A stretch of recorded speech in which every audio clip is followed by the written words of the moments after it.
नमस्कार दगड़ियों, देवभूमि समाचार में आपका स्वागत है। तो चलिए शुरुआत करते हैं इस समय की मुख्य खबरों से।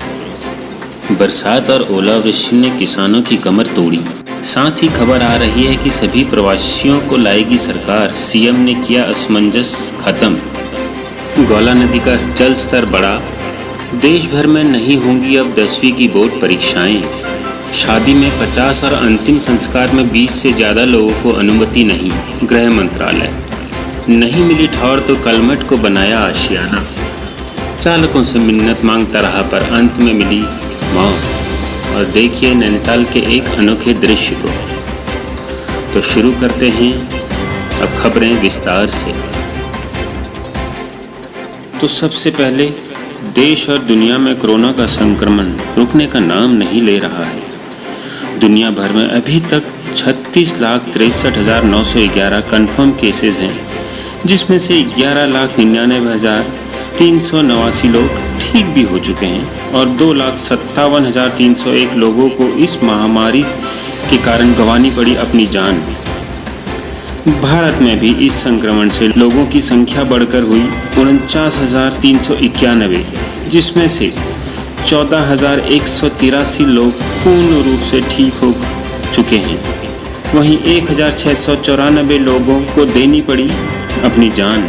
और अगर रुख उत्तराखंड का किया जाए तो टोटल 61 लोगों में इस संक्रमण की पुष्टि हुई है, जिसमें से 39 लोगों ने इस महामारी को दी मात और एक बुजुर्ग महिला ने दी है जान। मौसम विभाग के पूर्वानुमान के मुताबिक बीते 2 दिनों में हुई भारी बरसात और ओलावृष्टि ने कुमाऊं के किसानों की कमर तोड़ दी है। पकी फसल में ओले पड़े तो वहीं आंधी और तूफान ने फसल को पूरी तरह बर्बाद कर दिया। इसके अलावा आसमानी आफत ने कई घरों को नुकसान भी पहुंचाया है। वहीं अल्मोड़ा के सोमेश्वर के पास धरौला में बादल फटने की वजह से मवेशी भी बह गए हैं। गर्मी के सीजन में पूरी तराई भाबर सहित मैदानी इलाकों में पहाड़ की फल सब्जी की डिमांड होती है, लेकिन इस बार आसमान से बरसात आफत में पहाड़ के काश्तकारों की उम्मीद पर पानी फेर दिया है। अल्मोड़ा, बागेश्वर, पिथौरागढ़, नैनीताल और चंपावत जिले के काश्तकारों को हालिया दिनों में हुई बरसात और ओलावृष्टि ने भारी नुकसान पहुंचा दिया है। इस लॉकडाउन में आर्थिक रूप से कमज़ोर महसूस कर रहे किसानों को एकमात्र उनकी खेती से उम्मीद थी, वह भी आसमान से बरसे पानी में बह गई। पहाड़ों में जहां गेहूं की पकी फसल को नुकसान पहुंचा है, तो वहीं आम, लीची, पूलम, माल्टा, नाशपाती, आड़ू, खुमानी सहित अन्य फल और सब्जी पूरी तरह तबाह हो गई हैं। किसानों के सामने उनकी आर्थिक स्थिति को मजबूत करने का संकट तो आ खड़ा हुआ ही है, बल्कि उनके खुद के जीवन यापन करने के लिए भी खाद्यान्न संकट दिख रहा है। हालांकि सरकार की तरफ से मंगलवार को मुख्य सचिव उत्पल कुमार सिंह ने बयान देते हुए कहा कि सभी जिलों के किसानों के हुए नुकसान का आकलन किया जा रहा है और जल्द ही किसानों को उनकी फसल के नुकसान का मुआवजा भी दिया जाएगा। सचिव उत्पल कुमार सिंह ने बयान देते हुए कहा, हाल ही में अतिवृष्टि और ओलावृष्टि से फसलों को हुए नुकसान का सर्वे चल रहा है। इसमें मानकों के अनुसार प्रभावितों को क्षतिपूर्ति दी जाएगी। हॉर्टिकल्चर के नुकसान पर भी मानकों के अनुसार क्षतिपूर्ति दी जाएगी। वहीं लॉकडाउन में देश के विभिन्न राज्यों में फंसे उत्तराखंड के प्रवासी लोगों को वापस लाने की कार्रवाई शुरू हो गई है।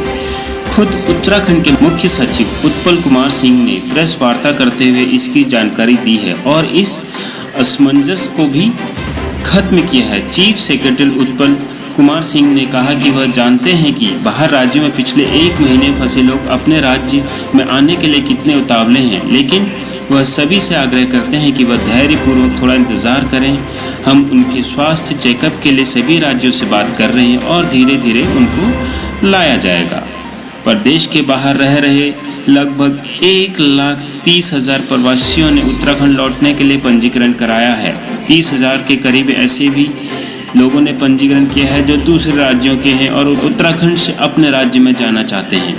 अभी तक 5,669 उत्तराखंड के बाहर फंसे लोगों को राज्य में लाए हैं। ये प्रक्रिया चलती रहेगी। सभी राज्यों से समन्वय किया गया है। लोगों से आग्रह है कि धैर्य बनाए रखें, क्योंकि पूरी प्रक्रिया काफ़ी सावधानी के साथ की जानी है। राज्य के भीतर ही लगभग 7,000 लोगों को अपने जिले में भेजा गया है। ग्राम प्रधानों ने बहुत जिम्मेदारी से काम किया है। इसी का परिणाम है कि हमारे ग्रामीण अंचल कोरोना के प्रभाव से मुक्त हैं। बाहर से आने वाले लोग होम क्वारंटाइन का पूरा पालन करें। इसके लिए ग्राम प्रधानों को डिजास्टर मैनेजमेंट एक्ट में कुछ अधिकार भी दिए गए हैं। और अब बात करते हैं हल्द्वानी की। पहाड़ों में हुई लगातार बरसात की वजह से अचानक हल्द्वानी में गौला नदी का जलस्तर बढ़ गया है, जिसके बाद गौला नदी में तूफान के साथ पानी आया, जिसमें एक युवक गौला नदी में बीचों बीच फंस गया। स्थानीय लोगों ने प्रशासन को सूचना दी, जिसके बाद मौके पर पुलिस प्रशासन रेस्क्यू टीम के साथ पहुंच गया, लेकिन पानी का बहाव काफ़ी तेज है। इसलिए पानी के बहाव के कम होने का इंतज़ार किया जा रहा था। मौके पर मौजूद प्रत्यक्षी हेमंत साहू के मुताबिक युवक मजदूर है, जिसका नाम राजेश यादव है और बिहार का रहने वाला है। किसी काम से नदी के दूसरे छोर पर गया था। इस बीच पहाड़ में हुई आज बरसात की वजह से एकाएक गौला नदी में काफ़ी पानी आ गया, जिस वजह से वह बीच में फंस गया है। देर शाम 8 बजे के आसपास गौला नदी में फंसे मजदूर को सुरक्षित रेस्क्यू कर लिया गया।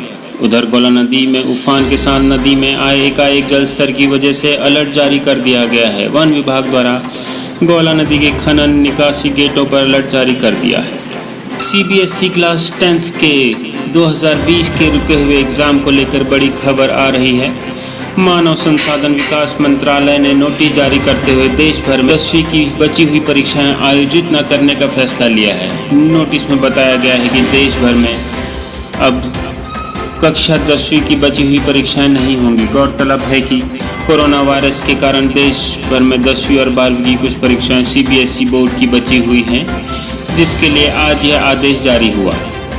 हालांकि मानव संसाधन विकास मंत्रालय ने दिल्ली के उत्तर पूर्व जिले में कैंसिल हुई परीक्षाएं होंगी, मगर इसके लिए अभी तारीख फाइनल नहीं की गई है। नोटिस में यह भी बताया गया है कि 10वीं के बच्चे जो परीक्षाएं देंगे उन्हें 10 दिन पहले परीक्षा के बारे में बता दिया जाएगा। उन्हें परीक्षा की तैयारी के लिए पूर्ण समय मिलेगा।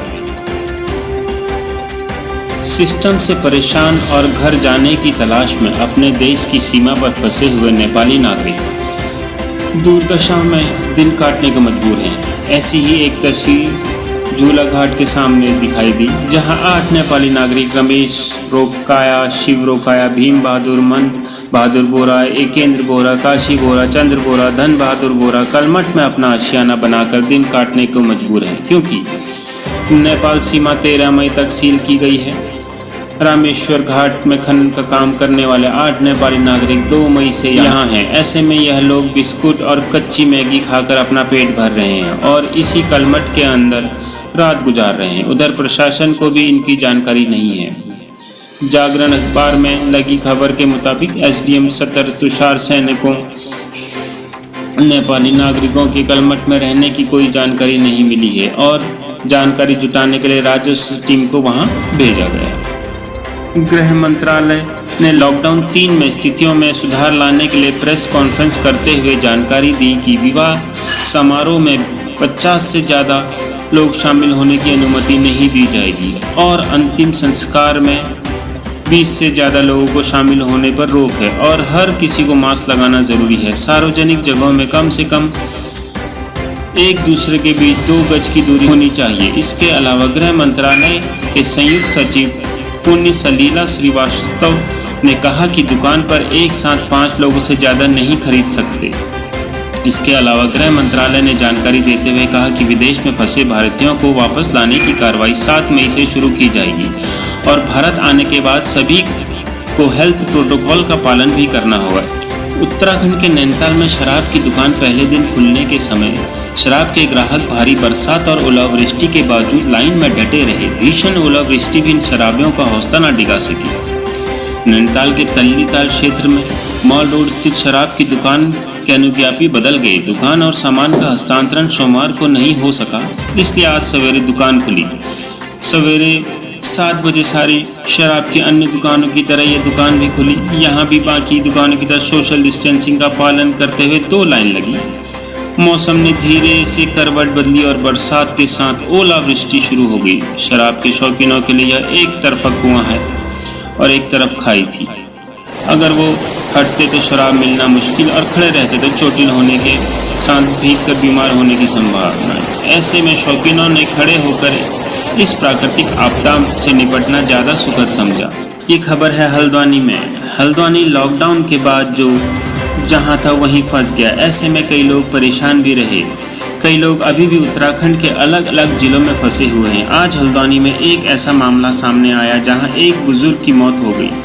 सूचना के बाद पुलिस प्रशासन में हड़कंप मच गया। बताया जा रहा है कि बुजुर्ग बागेश्वर जिले का रहने वाला है। वह यहां इलाज के लिए आया था, लेकिन लॉकडाउन के बाद वह हल्द्वानी में फंस गया।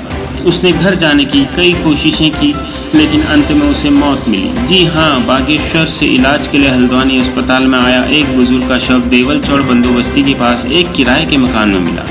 सूचना पुलिस तक पहुंची। पुलिस मौके पर पहुंची। शव बुरी तरह से बदबू मार रहा था। आशंका है कि बुजुर्ग की मौत 3 या 4 दिन पहले हो गई है। हैरानी भरी बात तब सामने आई जब यह पता चला कि कमरा किसी और ने किराए पर ले रखा है।